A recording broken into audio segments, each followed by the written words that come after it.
Ini mungkin salah satu perkongsian yang sangat membuka mata juga daripada Ustaz Azzadan, salah seorang penyanyi kumpulan Rabbani, dan untuk itu mendapatkan penjelasan yang lebih baik, saya bersama dengan Dr. Ika Faizura Muhammad Noor, pakar perunding kardiologi Hospital Pakar KPJ Ampang Puteri. Assalamualaikum, selamat pagi. Selamat pagi dan assalamualaikum. Sihat, Doktor? Alhamdulillah sihat. Terima kasih kerana sudi bersama dengan kami pada pagi ini. Ya, terima kasih kerana Mungkin sebagai menjemput permulaan, Doktor, melihat kepada bingkisan yang baru kita kongsikan, Ya. antara yang menarik perhatian saya adalah Ustaz adalah seorang yang sangat aktif bersukan.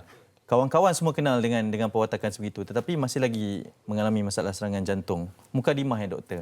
Ini suatu yang normal di masyarakat kita? Ini satu yang normal di masyarakat kita kerana walaupun kita aktif bersukan tetapi kita anggap kita bersukan tapi sebenarnya kita bukan bersukan untuk sampai tahap boleh menguatkan jantung kita. Okey. Macam Cik kata tadi kan, kita harus bersukan sekurang-kurangnya 150 minit untuk seminggu. Ya, itu sangat benar. Okey. Tapi kita harus make sure that bila kita bersukan, nadi kita harus tinggi. Okey. Kita mesti achieve target heart rate. Okey. Bukan hanya kalau berjalan santai atau penat bekerja di rumah mengelap atau menggunakan pelbagai aktiviti NGO ya. Itu tak dikira lah. Itu tak dikira sebenarnya. Okey. Okey, kalau kita turun naik tangga, Doktor, maksudnya? Yes, boleh, bagus, tapi kita harus turun naik tangga dengan cepat sampai target heart rate kita mencapai. Nadi kita mencapai target heart rate. Jadi itulah saya syorkan kalau saya lihat Cik Adi pun memakai jam gelap. Ini sangat bagus. Supaya kita pun boleh mengira kalori semua, perjalanan step semua. Okey, itu mungkin satu perkara yang baru juga bagi kebanyakan orang. Tapi sebagai orang kebiasaannya lah kan, kebanyakannya kita melalui rutin pekerjaan, sebab secara teorinya mudah untuk kita kata 150 minit seminggu dengan aktiviti sukan yang mencapai heart rate yang ditetapkan. Tapi untuk mengesan secara awal, sebab nasihat doktor juga mengatakan ini adalah daripada aktiviti-aktiviti yang dah kerap kita lakukan, cara pemakanan. Bagaimana sebenarnya untuk memastikan jantung ini sihat? Ya, sebenarnya sebab jantung kita bukan di luar, ya, jantung di dalam. Jadi kita mesti melalui beberapa ujian saringan. Jadi saya syorkan sesiapa yang melalui lingkungan umur 20-an atau 30-an sudah mula membuat ujian saringan, kita mesti tahu berapa nadi kita, berapa tekanan darah kita, ya, berapa tahap kolesterol dan berapa tahap gula dalam badan kita. Jadi nak tahu sama ada tahap-tahap itu dalam keadaan yang normal atau tidak, kita perlu membuat ujian saringan dan pergi jumpa doktor. Ya. Tapi ada satu mentaliti, sebab saya pun baru pulang kebetulan lah, dah hampir sebulan juga daripada melakukan medical check up secara peribadi. Tapi antara yang dikatakan adalah mentaliti kita ni, selagi tak sakit kita tak semak, tak ada kesedaran tu. Nak mengharapkan agar kita pergi secara sukarela tu mungkin pelbagai alasan diberikan. Nak memperbetulkan mentaliti tu, Doktor. Itulah, kita mesti ingat jantung kita ni macam kereta. Ya? Kalau kita beli kereta, pada sekian-sekian tarikh ni kita kena hantar pada servis. Sama juga pada jantung kita. So kalau kita tak melalui pemeriksaan saringan, kita tak akan tahu. Jadi harap-harap lepas kita tunjukkan apa ujian saringan yang kita para penonton boleh lihat, mungkin dia boleh terbuka untuk datang ke hospital untuk menjalani ujian saringan ni. Okey, Doktor, sebagai seorang kardiologis, pakar kardiologi, mungkin antara sebab-sebab utama yang kerap doktor dapat daripada pesakit yang datang, apa punca serangan jantung ini boleh berlaku kepada orang ramai? Okey, puncanya adalah sebab satu, gaya hidup kita. Satunya kalau kita mempunyai tahap kolesterol tinggi, tahap gula tinggi. Ini semua pemakanan lah. Stres, pemakanan, gaya hidup dan juga rokok. Rokok mempunyai tar dan nikotin yang boleh merosakkan saluran jantung kita. Dan tak lupa juga setiap kita manusia yang berbeza. Saya, for example, mempunyai risiko yang sangat tinggi untuk mengalami masalah jantung. Kerana keluarga saya semua mengalami masalah jantung dalam usia muda. Ayah saya mengalami masalah serangan jantung dalam usia 42 tahun dan stroke.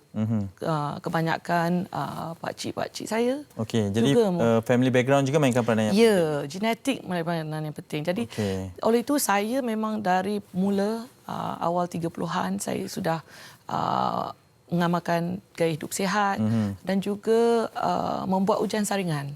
Ya, saya perlu memastikan tekanan darah saya rendah, tekanan gula, kadar kolesterol.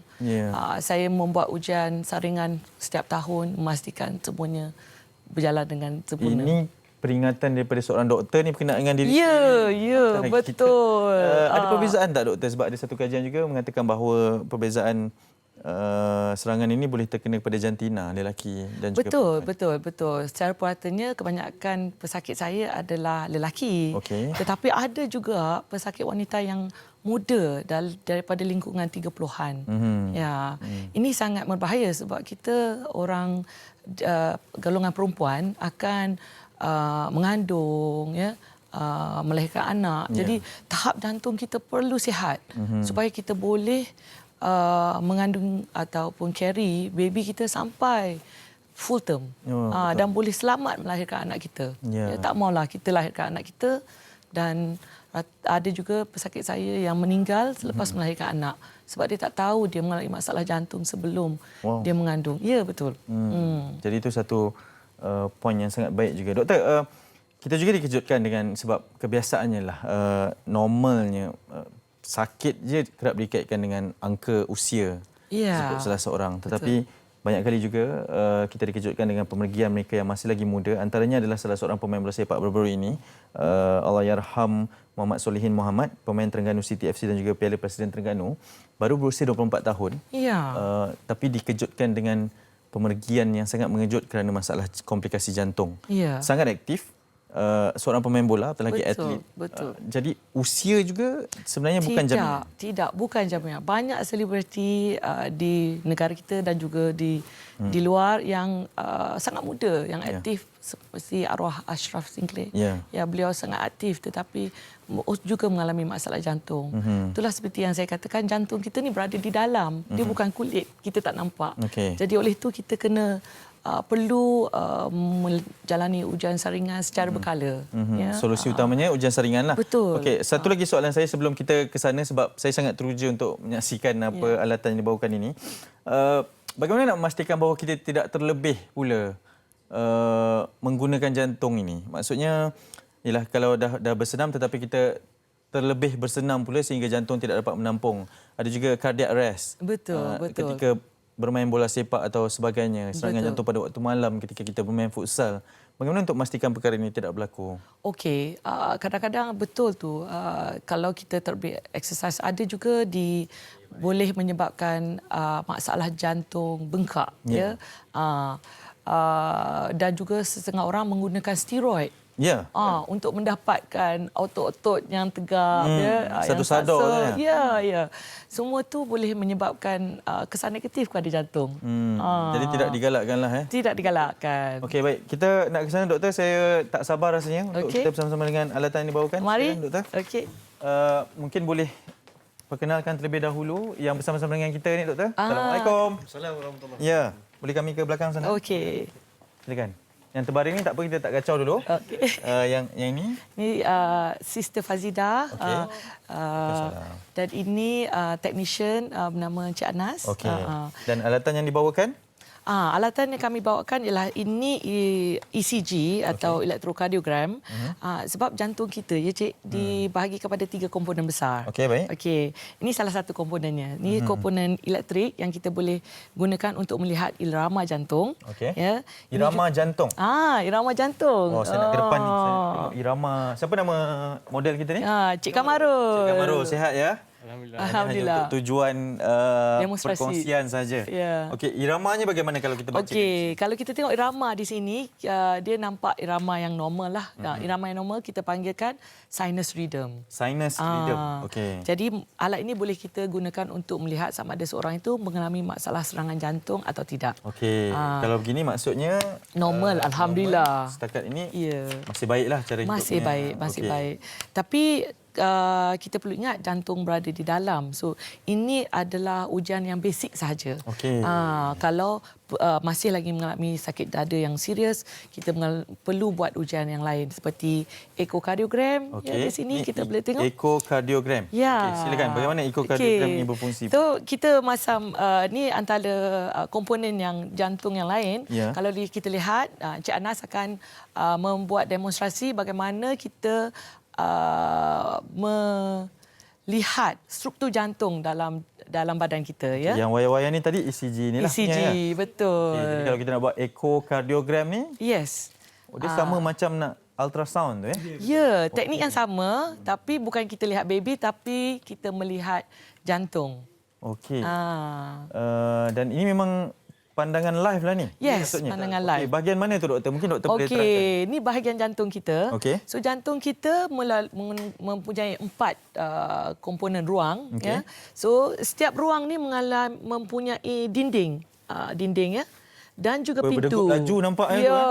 Sabar Cik Kamarul. Nervous. Okey.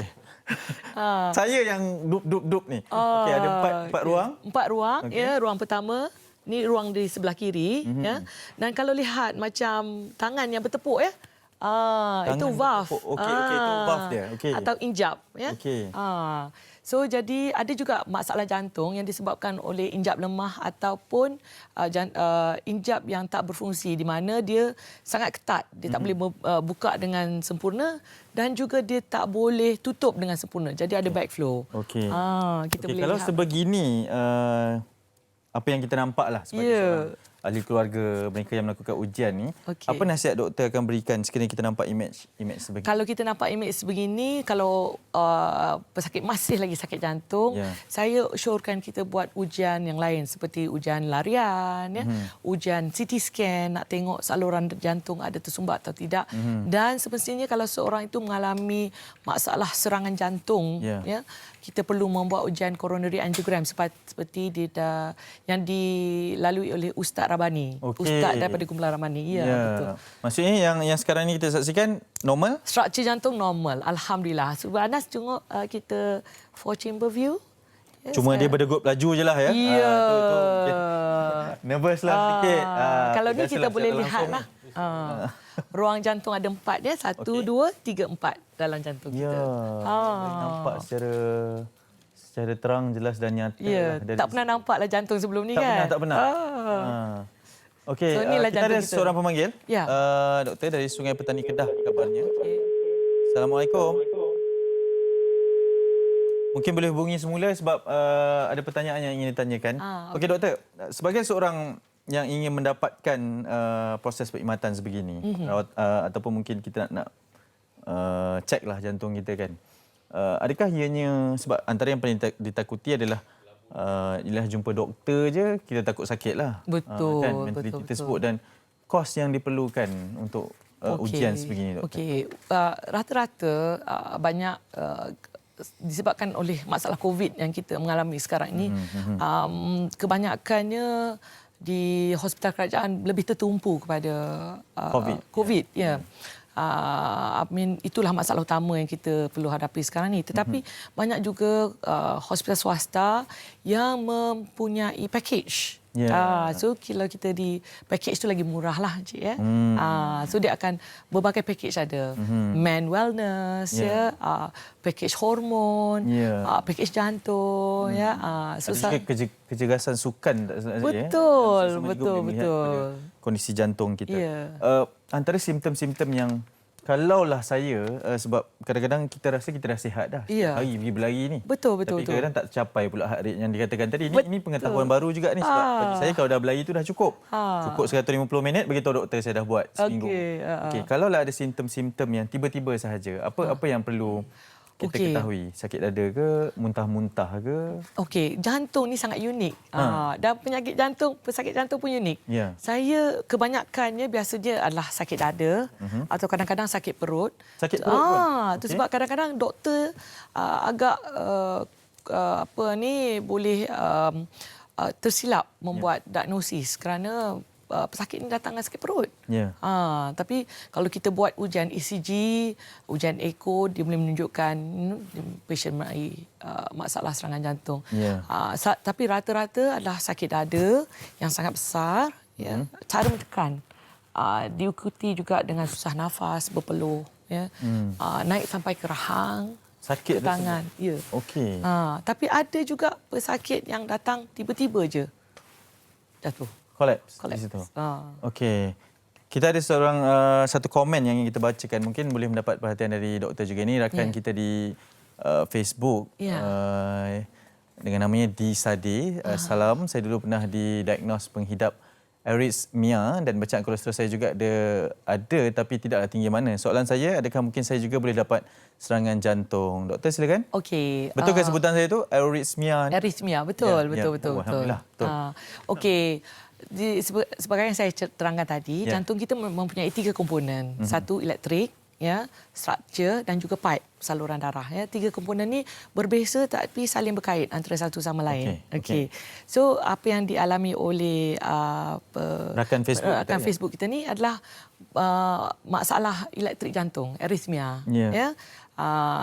Tapi dia juga sekiranya mempunyai kolesterol yang tinggi ataupun blood pressure yang tinggi, tekanan darah yang tinggi, kolesterol yang tinggi dan juga mempunyai genetik, ya.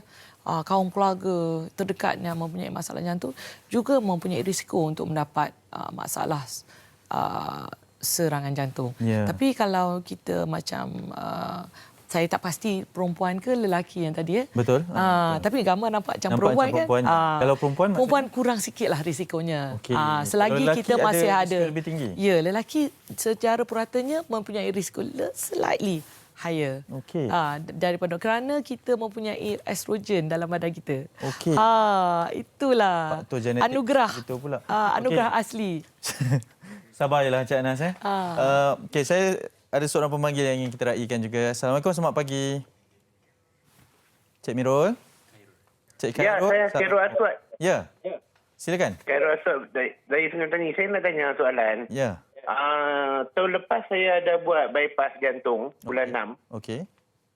Okey, and then sebelum bypass tu doktor ada buat echo lah nak tengok keadaan jantung saya kan. Okey. Lepas tu dia cakap jantung saya tu dah berubah color, dah jadi hitam.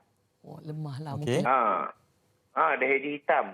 Lepas soalan saya, adakah lepas saya buat bypass ni jantung akan kembali kepada sedia kala lah, dia tak hitam lagi dan fungsi dia memang sekarang ni elok, tapi saya nak tahu dia akan jadi elok ataupun dia akan kekal macam tu. Cik Khairul, bila bypass tu? Bypass bulan 6 tahun lepas, 2019. Maksudnya dah setahun lebih lah, ya? Dah setahun lebih lah. Okey, baik. Itu soalan yang sangat baik. Terima kasih banyak. Mungkin kita boleh dapatkan. Silakan. Okey, Cik Khairul. Pertama kalinya saya nak mengucapkan selamat Hari Jantung Sedunia. Dan juga tahniah kerana berani membuat operasi jantung, ya. So orang hanya tak ramai orang yang berani untuk kena belah, ya. Tapi Cik Khairul sangat berani, alhamdulillah. So tahniah saya ucapkan. Tapi Cik Khairul perlu ingat, kalau kita sudah mengalami masalah serangan jantung dan sudah mengalami operasi pembedahan jantung, itu bukan maksud jantung kita pulih seperti sedia kala. Itu bermaksud kita kena bekerja lebih keras untuk menguatkan jantung kita. Cik Khairul kena sentiasa datang ke hospital untuk membuat ujian saringan dengan doktor. Harus sentiasa makan ubat. Ya. Kalau merokok, mesti berhenti merokok. Dan sentiasa makan ubat yang disyorkan oleh doktor pakar jantung. Maksudnya, kalau menjawab persoalannya, adakah ia akan kembali seperti sedia kala warna jantung tersebut belum mendapatkan penanganan dari doktor? Jantung ni kalau kita umpamakan macam ladang, ya. So kalau saluran darah atau saluran air yang kita bawa ke ladang ni tertutup, ya, lama kelamaan pokok-pokok di dalam ladang tu akan lemah. Ya, umpamanya lah. So bila kita mula membaja, makan ubat, ya, besarkan saluran darah dalam jantung, ya, jantung tu mengambil masa untuk sihat seperti sedia kala. Ya. Itulah seperti saya syorkan, Cik Hairul mesti buat ujian saringan yang berkala kepada doktor jantung kerana doktor jantung akan membuat ujian seperti ekokardiogram untuk tengok. Perlu mendapatkan Okey, soalan terakhir doktor. Ada satu soalan yang mungkin boleh muka mata kita. Jantungnya berada dalam keadaan yang baik, tapi saluran injapnya pula yang menghantar darah tersebut yang diperlukan itu mengalami masalah. Adakah itu mitos atau itu memang sebenarnya apa yang berlaku? Itu sebenarnya apa yang berlaku. Jadi masalah serangan jantung bermula dari situ. Injap bermula daripada saluran darah. Saluran darah. Yang tersumbat. Betul. Itu bukan mitos, itu yang betul. Seperti ustaz dari kumpulan Rabbani tadi. Baik, sangat banyak sebenarnya perkongsian pada pagi ini. Terima kasih banyak. Dah bangun dah ni model kita ni. Tadi memang dia sangat tenang di sini. Terima kasih Cik Kamarul, Cik Anas, Sister Fazidah dan juga Dr. Ika Faizura Muhammad Noor, pakar perunding kardiologi Hospital Pakar KPJ Ampang Puteri. Nanti kita ajak lagi sekali boleh ya? InsyaAllah boleh. Kita bawakan ini. Selamat Hari Jantung Sedunia juga kepada kalian. Dan tidak putus-putus untuk memberikan informasi dan juga penjagaan yang sangat rapi kepada orang ramai.